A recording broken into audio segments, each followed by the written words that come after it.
નમસ્કાર વિદ્યાર્થી મિત્રો, હું છું નીતિશ બારિયા.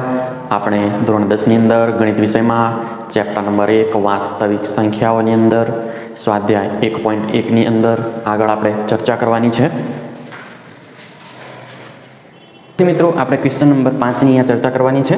તો એની અંદર કોઈક પ્રાકૃતિક સંખ્યા સ્મોલ n માટે 6ની n ઘાતનો અંતિમ અંક શૂન્ય થાય કે નહીં તે ચકાસો, એની આપણે વાત કરવાની છે. તો સૌપ્રથમ અહીંયા આપણે કોઈ પણ સંખ્યા હોય તેનો અંતિમ અંક શૂન્ય થાય કે નહીં તે ચકાસવાનું છે. તો તેની અંદર આપણે વિભાજ્યતાની ચાવીઓ ઉપર નજર નાખવી પડશે વિદ્યાર્થી મિત્રો. તો તેની અંદર શું થશે કે કોઈ પણ સંખ્યાનો અંતિમ અંક શૂન્ય હોય તો તે સંખ્યા 5 અને 2 બંને વડે વિભાજ્ય થવી જોઈએ. માત્ર 2 વડે વિભાજ્ય થશે તો પણ નહીં ચાલે, અને માત્ર 5 વડે તે સંખ્યા વિભાજ્ય થશે તો પણ ચાલશે નહીં. એટલે કે 2 અને 5 બંને વડે જે સંખ્યા ભાગી શકાશે એટલે કે વિભાજ્ય થશે તે સંખ્યાનો જ અંતિમ અંક શૂન્ય થઈ શકશે. તો તેની આપણે અહીંયા વાત કરીશું. તો કોઈ સંખ્યાનો અંતિમ અંક શૂન્ય હોય તો તે સંખ્યા 2 અને 5 બંને વડે વિભાજ્ય થવી જોઈએ. એટલે કે તે સંખ્યાના અવયવીકરણમાં 2 અને 5નો સમાવેશ હોવો જોઈએ. તો મિત્રો, આ વસ્તુને આપણે એક ઉદાહરણ દ્વારા સમજીશું. તો આપણે જે સંખ્યાનો અંતિમ અંક શૂન્ય છે તેવી જ એક સંખ્યા લઈશું. તો ધારો કે આપણે એક 20 એક સંખ્યા લેવાની છે કે તેનો અંતિમ અંક શૂન્ય છે. તો તેના અવિભાજ્ય અવયવો આપણને મળશે. એટલે કે 20નું અવિભાજ્ય અવયવીકરણ આપણે લખીશું. તો 2 ગુણ્યા 2 ગુણ્યા 5 એટલે 2 ગુણ્યા 2 છે એટલે આપણે એને શું લખીશું? 2નો વર્ગ ગુણ્યા 5, કોઈ ઘાત નથી એટલે આપણે 1 લખીશું. તો મિત્રો, અહીંયા જે કીધું છે તે પ્રમાણે આપણે આ ઉદાહરણની અંદર આપણે જોઈએ. તો કોઈ સંખ્યાનો અંતિમ અંક શૂન્ય હોય તો તે સંખ્યા 2 અને 5 બંને વડે વિભાજ્ય થવી જોઈએ. તો અહીંયા શૂન્ય છે તેવી સંખ્યા 20 છે. તો તે 2 અને 5 બંને વડે અહીંયા વિભાજ્ય છે. તો આપણે ચેક કરી લઈએ. 20 છે તે 20 છે, એના ભાગ્યા આપણે શું કરવાના છે? તો 2. તો આપણને ડાયરેક્ટ ખબર પડી જશે કે 2 દાન 20 થશે. એટલે શું થશે આપણને અહીંયા કે 0 શેષ વધે છે. મતલબ કે 20 એ શું છે? 2 વડે પણ વિભાજ્ય છે. અને આપણે એને 5 વડે પણ ચેક કરી લઈએ. તો શું થશે? 5 ચોક 20 એટલે શૂન્ય ઘાત શેષ આવે છે. અહીંયા શૂન્ય શેષ આવે છે એટલે કે 20 એટલે શું? 5 ચોક 20 થશે. મતલબ કે જે આ 20 સંખ્યા છે કે તેનો અંતિમ અંક શૂન્ય છે તે 2 અને 5 બંને વડે શું છે? વિભાજ્ય છે. મતલબ કે તેના અવિભાજ્ય અવયવીકરણ છે. આ શું છે? એનું અવિભાજ્ય અવયવીકરણ છે. 2 ગુણ્યા 2 ગુણ્યા 5 તેની અંદર 5 અને અહીંયા શું છે? 2 બંનેનો શું છે? સમાવેશ થયેલો હોવો જોઈએ. તો અહીંયા એનો સમાવેશ થયેલો છે 5 અને 2. આ તો મિત્રો આપણે ખાલી સમજવા માટે એની વાત કરી છે. તો હવે આગળ આપણે જોઈશું. તો આપણને શું આપેલું છે અહીંયા? તો આપણને અહીંયા સંખ્યા આપેલી છે 6ની n ઘાત આપેલી છે. તો આપણે 6ને લખી શકીએ કે 2 ગુણ્યા 3 લખી શકીશું 6ને. તો આખાની શું છે? અહીંયા n ઘાત આપેલી છે. આપણે એના કૌંસનો છૂટો પાડીશું. તો શું લખી શકીએ આપણે? 2ની n ઘાત ગુણ્યા 3ની n ઘાત લખી શકીશું. જ્યાં આપણને n શું આપેલું છે? n એ શું છે? પ્રાકૃતિક સંખ્યા છે. પ્રાકૃતિક સંખ્યા મતલબ કે શું આવશે? 1 થી 2 3 એવી રીતે શું અનંત સુધી બધી શું આવશે? પ્રાકૃતિક સંખ્યાઓ આવશે. તો એને આપણે વારાફરતી અહીંયા મૂકીશું. જો આપણે ખાલી સમજવા માટે અહીંયા 1 મૂકીશું તો શું આવશે? અહીંયા n બરાબર n બરાબર આપણે 1 મૂકીશું તો શું આવશે? 2ની 1 ઘાત ગુણ્યા 3ની 1 ઘાત એટલે શું આવશે? 2 ગુણ્યા 3. હવે એને આપણે આગળ જો n બરાબર 2 આપણે મૂકીશું, n બરાબર 2 મૂકીશું તો શું આવશે? અહીંયા 2 અને શું આવશે? અહીંયા 2 એટલે અહીંયા શું થશે? 2 ગુણ્યા 2 ગુણ્યા 3 ગુણ્યા 3. એવી રીતે મિત્રો અહીંયા જો આપણે 3 મૂકીશું તો શું આવશે? એ પણ આપણે જોઈ લઈએ. તો અહીંયા શું આવશે? 2ની 3 ઘાત અને 3ની શું આવશે? 3 ઘાત. મતલબ કે અહીંયા 2 કેટલી વાર આવશે? અહીંયા 3 અને 3 બી કેટલી વાર આવશે? 3 मतलब કે તમે n બરાબર 1 2 3 એવી અનંત ગમે તેટલી વાર અહીંયા મૂકશો તો પણ આપણને 2 અને 3 આ બંને સંખ્યાઓ ગુણ્યા એટલે કે 2 ગુણ્યા 2 ગુણ્યા 2 ગુણ્યા 2 અને 3 ગુણ્યા 3 ગુણ્યા 3 એવી રીતે 2 અને 3 જ સંખ્યાઓ આપણને અહીંયા મળશે. આ તો ખાલી આપણે સમજવા માટે એની વાત કરી છે. તો અહીંયા એક વસ્તુ આપણને ખબર પડે છે કે અહીંયા 6 ની જે n ઘાત છે તેની અંદર આપણને શું છે તેના અવિભાજ્ય અવયવો છે તેની અંદર આપણને કઈ કઈ સંખ્યા મળે છે 2 અને 3 મળે છે. એટલે કે 6 ની n ઘાત છે તેના અવિભાજ્ય અવયવીકરણમાં શું છે તેના અવિભાજ્ય અવયવીકરણમાં 2 અને 3નો સમાવેશ થાય છે. પરંતુ અહીંયા આપણને શું કીધું છે કે જે સંખ્યાનો અંતિમ અંક 0 હોય તો તે સંખ્યા 2 અને 5 વડે વિભાજ્ય થવી જોઈએ. એટલે કે તે સંખ્યાના અવિભાજ્ય અવયવીકરણમાં 2 અને 5 બંનેનો અહીંયા શું છે સમાવેશ થવો જોઈએ. પરંતુ અહીંયા માત્ર 2નો સમાવેશ થાય છે, 5નો સમાવેશ થતો નથી. એટલે આપણે શું કહી શકીએ કે 6 ની જે n ઘાત છે શું n બરાબર શું છે પ્રાકૃતિક સંખ્યાઓ છે. તો તેના માટે અહીંયા અંતિમ અંક એનો 0 થઈ શકશે નહીં, કેમ કે અહીંયા શું છે 5 છે નહીં, માત્ર 2 જ છે. એટલા માટે આપણે એને લખવું હોય તો શું છે 6 ની n ઘાતના અવિભાજ્ય અવયવીકરણમાં માત્ર 2નો જ સમાવેશ થાય છે, પરંતુ 5નો સમાવેશ થતો નથી. તેથી તેનો અંતિમ અંક 0 હોઈ શકે નહીં. તો મિત્રો અહીંયા 6 ની n ઘાતના અવિભાજ્ય અવયવીકરણમાં માત્ર અહીંયા શું 2નો સમાવેશ થાય છે, પરંતુ 5નો સમાવેશ થતો નથી. એનો મતલબ કે જે 6 ની n ઘાત છે તેના અવિભાજ્ય અવયવો છે તેની અંદર 2 અને 3 2 જ આવે છે. પરંતુ આપણે અહીંયા 0 હોવા માટે તેના અવિભાજ્ય અવયવોમાં 2 અને 5 બંને આવવા જોઈએ. મતલબ કે તે સંખ્યા 2 અને 5 બંને વડે વિભાજ્ય થવી જોઈએ, પરંતુ અહીંયા માત્ર 2 વડે જ વિભાજ્ય થાય છે. તેટલા માટે 6 ની n ઘાતના અંતિમ અંક 6 ની n ઘાતમાં તેનો અંતિમ અંક 0 હોઈ શકે નહીં. તો મિત્રો અગાઉના ઉદાહરણની અંદર પણ આપણે એક 4 ની n ઘાતની વાત કરી હતી, તેની પણ આપણે એકવાર જોઈ લઈશું. તો તેની અંદર શું હતું, તે સંખ્યા શું હતી 4 ની n ઘાત હતી. તેને આપણે લખી શકીએ 4 ને 2 ગુણ્યા 2 ગુણ્યા 2 ગુણ્યા 2 એટલે આખાની n ઘાત મતલબ શું થશે. અહીંયા આપણે આની બાજુમાં લખીશું તો વધારે ખબર પડશે. અહીંયા તે ઉદાહરણમાં સંખ્યા હતી 4 ની n ઘાત હતી. તો તેને આપણે 4 ને કઈ રીતે લખી શકીશું 2 ગુણ્યા 2 આખાનો શું થશે n ઘાત થશે. મતલબ કે આપણે શું લખી શકીએ 2 ની n ઘાત ગુણ્યા 2 ની શું થશે n ઘાત. મતલબ કે n બરાબર તમે 1 2 3 ગમે તે લો તો પણ એ 2 ગુણ્યા 2 ગુણ્યા શું મળશે 2 ગુણ્યા 2 ગુણ્યા 2 એવી રીતે જેટલી આપણે લઈશું તે પ્રમાણે જ મળશે. મતલબ કે તેની અંદર તે સંખ્યા હતી એ માત્ર શું હતી અહીંયા ત્યાં 2 જ હતી, પરંતુ તે સંખ્યાનો અંતિમ અંક 0 થવા માટે તેના અવિભાજ્ય અવયવોમાં 2 અને 5 બંને હોવા જોઈએ. મતલબ કે તે સંખ્યા 2 અને 5 બંને વડે વિભાજ્ય થવી જોઈએ, પરંતુ 4 ની n ઘાતમાં શું છે માત્ર 2 જ આવતો હતો. પરિણામે તે સંખ્યા 4 ની n ઘાત હતી તેનો અંતિમ અંક પણ 0 હોઈ શકે નહીં. તેની આપણે અગાઉ ચર્ચા કરી છે. હવે આપણે આગળ જોવાનું છે.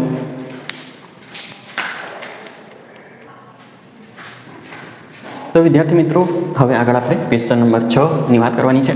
તો તેની અંદર સમજાવો કે 7 ગુણ્યા 11 ગુણ્યા 13 વત્તા 13 અને 7 ગુણ્યા 6 ગુણ્યા 5 ગુણ્યા 4 ગુણ્યા 3 ગુણ્યા 2 ગુણ્યા 1 વત્તા 5 એ શા માટે વિભાજ્ય સંખ્યાઓ છે તે આપણે અહીંયા જોવાનું છે. તો આપણે એક વસ્તુ ધ્યાન હોવું જોઈએ કે કોઈ સંખ્યા શું છે કોઈ સંખ્યાને તેના ભિન્ન અવિભાજ્ય અવયવોના ગુણાકાર સ્વરૂપે દર્શાવી શકાય તો તે સંખ્યા વિભાજ્ય સંખ્યા થશે. તેને આપણે લખી દઈએ અહીંયા.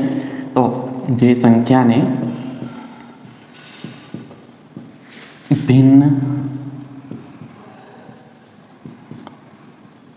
અવિભાજ્ય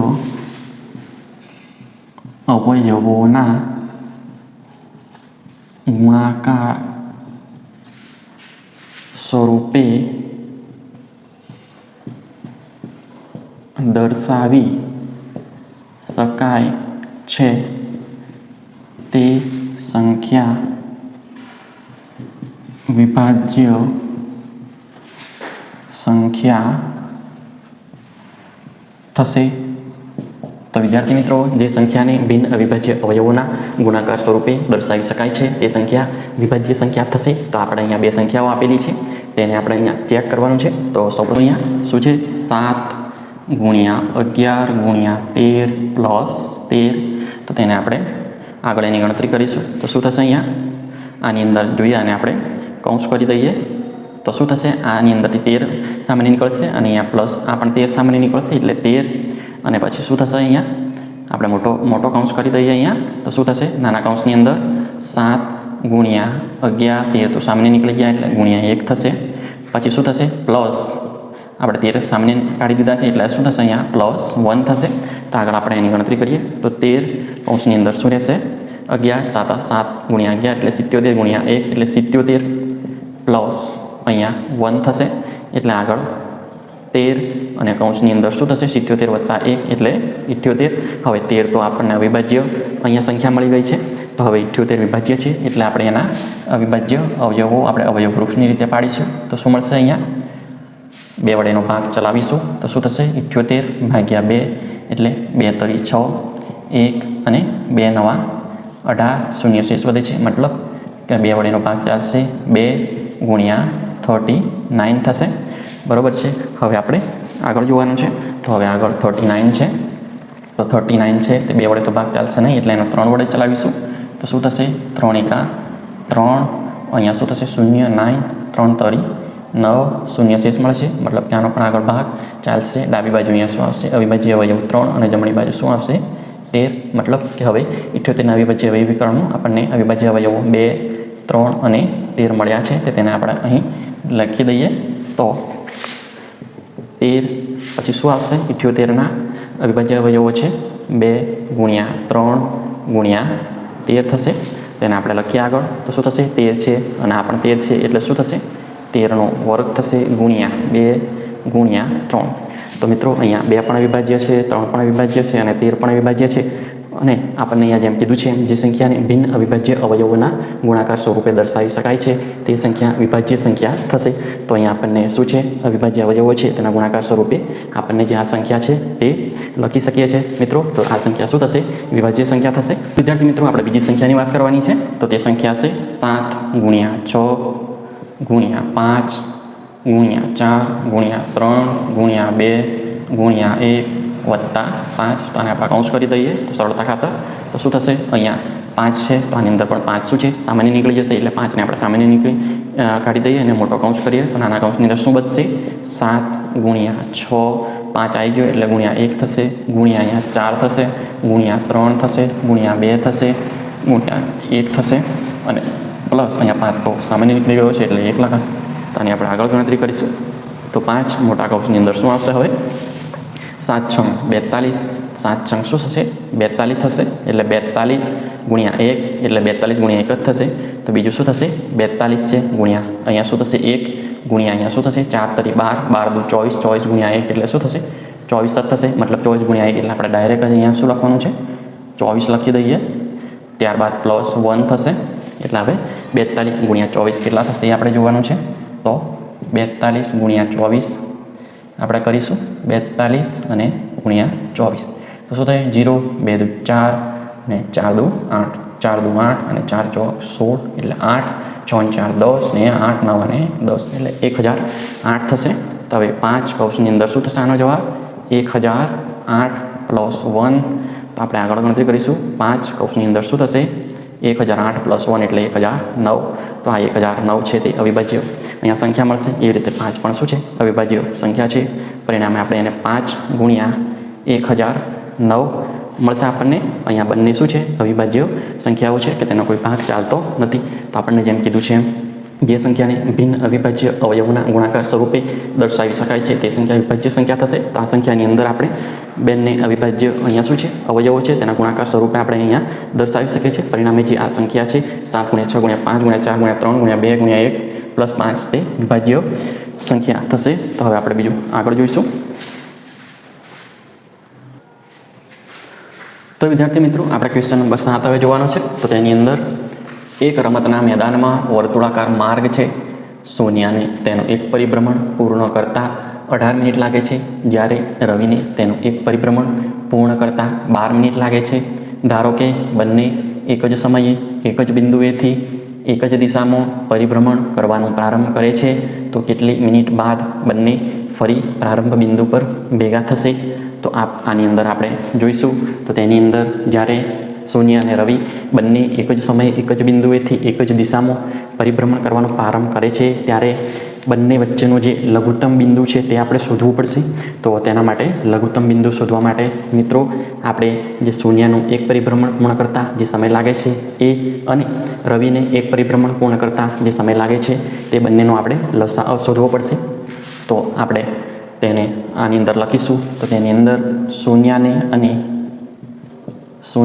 અને રવિ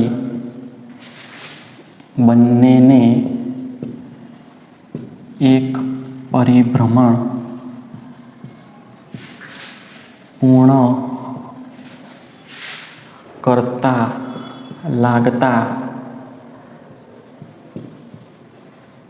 સમયનો લસાઅ મિત્રો આપણે અહીંયા શોધવો પડશે. તો શૂન્ય અને રવિ બંનેને એક પરિભ્રમણ પૂર્ણ કરતા લાગતા સમયનો લસાઅ આપણે શોધવો પડશે. તો તેની અંદર આપણે આગળ એની ગણતરી કરવા પડશે. તો શૂન્યની કેટલી મિનિટ લાગે છે? શૂન્યને કેટલો સમય લાગે છે? તો શૂન્યને 18 મિનિટનો સમય લાગે છે. જ્યારે રવિ છે તેને કેટલો સમય લાગે છે? તો 12 મિનિટનો સમય લાગે છે. તો તે આપણે અહીં શોધવાનું છે. તો સૌપ્રથમ 18 છે, તો 18 છે તેના આપણે શું પાડવાના છે? અવિભાજ્ય અવયવો, એટલે કે 18નું અવિભાજ્ય અવયવીકરણ કરવાનું છે. તો 18ના આપણે અવિભાજ્ય અવયવ વૃક્ષની રીતે પાડીશું. તો શું થશે? અવિભાજ્ય અવયવ 2 વડે ભાગ ચાલશે એટલે 2 નવા 18 થશે. ત્યારબાદ હવે 9નો આગળ ભાગ ચાલશું. તો 3 વડે, તો 3 અને 3 તરી 9 થશે. એટલે 18ના અવિભાજ્ય અવયવ 2, 3 અને 3 થશે. તેથી તેને આપણે અહીંયા લખી દઈશું 2 ગુણ્યા 3 ગુણ્યા 3. એવી રીતે હવે 12 છે, તો 12 છે એના પણ આપણે અવિભાજ્ય અવયવ પાડવા પડશે. પરંતુ જે 18 છે તેના 3 ગુણ્યા 3 છે ને આપણે 2 ગુણ્યા 3ની 2 ઘાત પણ લખી શકીશું અને 2ને આપણે 1 ઘાત પણ લખી શકીએ. એવી રીતે હવે 12ના આપણે અવિભાજ્ય અવયવો અવયવ વૃક્ષની રીતે પાડીશું. તો શું થશે? સૌપ્રથમ 2, તો 2 6 12 થશે. ત્યારબાદ 6ના 2 તરી શું થશે? 6 થશે. બરાબર છે. એટલે તેના 12ના અવિભાજ્ય અવયવ મળશે 2 ગુણ્યા 2 અને પછી શું થશે? 3 થશે. એટલે આપણે એને અહીંયા લખી દઈશું. તો 2 ગુણ્યા 2 ગુણ્યા 3, અહીંયા 2 ગુણ્યા 2 હોવાથી આપણે એને 2નો વર્ગ અને ગુણ્યા 3ની કોઈ ઘાત નથી એટલે 1 લખાશે. તો હવે આપણે 18 અને જે 12 છે તેનો લસાઅ શોધવાનો છે. તો તેની પણ આપણે અગાઉ ચર્ચા કરેલી જ છે. તો તે પ્રમાણે શું કરવાનું છે? લસાઅ કઈ સંખ્યાઓનો છે? અહીંયા 18 અને 12. તો શું થશે? સૌપ્રથમ લસાઅની અંદર શું છે? તમામ અવિભાજ્ય અવયવો આવશે, એટલે કે સામાન્ય અવયવો પણ આવશે અને તેના સિવાયના પણ આવશે. તો સૌપ્રથમ આપણે સામાન્ય અવયવો છે બંને સંખ્યાની અંદર 2 છે, 18ની અંદર, 12ની અંદર પણ 2 છે. પરંતુ આપણે લસાઅની અંદર શું મોટામાં મોટી ઘાત લેવાની હતી સામાન્ય અવયવોની, એટલે અહીંયા 2 છે એની મોટામાં મોટી ઘાત છે, અહીંયા 2ની 1 ઘાત છે અને અહીંયા 2ની 2 ઘાત છે, એમાંથી 2ની 2 ઘાત આવશે. બીજો શું છે? અહીંયા સામાન્ય અવયવ છે 3 છે, આની અંદર પણ 3 છે એટલે 3, પરંતુ મોટામાં મોટી ઘાત છે અહીંયા 3ની 2 ઘાત છે અને 3ની 1 ઘાત છે. એટલે આપણે મોટામાં મોટી ઘાત છે 3ની 2 ઘાત. હવે સામાન્ય અવયવો તો આવી ગયા, પરંતુ એના સિવાયના બીજા અવયવો તો અહીંયા આપેલા જ નથી. પરિણામે આપણે આ જ આવશે એનો લસા. તો તેની આપણે આગળ આપણે ગણતરી કરીશું. તો શું થશે? 2નો વર્ગ એટલે 4 ગુણ્યા 3 તરી 9 થશે. એટલે શું થશે? 4 નવા 36. મતલબ કે જ્યારે બંને શૂન્ય અને રવિ બંને એક જ સમયે એક જ બિંદુએથી એક જ દિશામાં પરિભ્રમણ કરવાનો પ્રારંભ કરે છે, તો તે કેટલી મિનિટ બાદ બંને ફરી પ્રારંભ બિંદુ પર ભેગા થાય છે? તો તેનો જવાબ આપણને મળશે અહીંયા 36 મિનિટ બાદ બંને શું થશે?